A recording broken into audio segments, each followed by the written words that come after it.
కేంద్ర ప్రభుత్వం అధికారంలోకి వచ్చి 10 సంవత్సరాలు అవుతున్నప్పటికీ కార్మికులకు మొండి చేయి చూపించారని కేంద్ర ఆర్థిక మంత్రి నిర్మలా సీతారామన్ 2 గంటల పాటు ప్రవేశపెట్టిన బిల్లులో కార్మికులకు ఏమాత్రం ఉపయోగం లేదని, ముఖ్యంగా అంగన్వాడీ ఆశా వర్కర్లు, మధ్యాహ్న భోజనం పథకం వారికి ఈ బడ్జెట్ వల్ల ఉపయోగం లేదని, ఇప్పటికైనా కేంద్ర ప్రభుత్వం స్పందించి కార్మికులకు ఐసీడీఎస్ ఆశా వర్కర్లకు భరోసా కల్పించాలన్నారు. కనీస వేతనం లేదని, ఒక పక్క నిత్యావసర ధరలు పైకెళ్తుంటే కనీస వేతనం ఇవ్వలేని దుర్భర స్థితిలో కేంద్ర ప్రభుత్వం ఉందని ఏపీ అంగన్వాడీ జిల్లా కార్యదర్శి కళ్యాణి దానికొండ శ్రీనివాస్ విమర్శించారు. అనంతరం ఉండి నియోజకవర్గ ప్రధాన కేంద్రమైన ఉండి తహసీల్దార్ ఆఫీస్ వద్ద బడ్జెట్ నమూనా పత్రాలకు నిప్పంటించారు. ఈ బడ్జెట్ చూస్తే స్కీమ్ వర్కర్స్ అయినటువంటి అంగన్వాడీ, ఆశ, మధ్యాహ్న భోజనం ఇలా ఏ ఒక్కరికి కూడా మొండి చేయి చూపించినటువంటి బడ్జెట్టే చూస్తూ ఉన్నాము.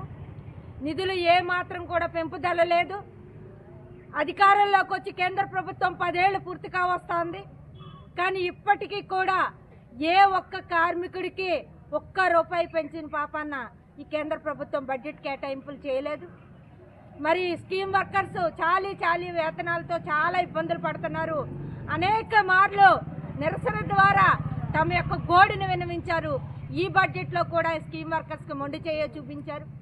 2.0 అని చెప్పి పెద్ద ఎత్తున అట్టహాసంగా ప్రవేశపెట్టారు.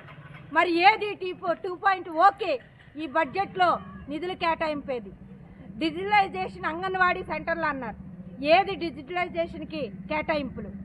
మరి పోషణ పక్కవాడికి ఏది కేటాయింపులు? ఈరోజు పెరిగిన ధరలతో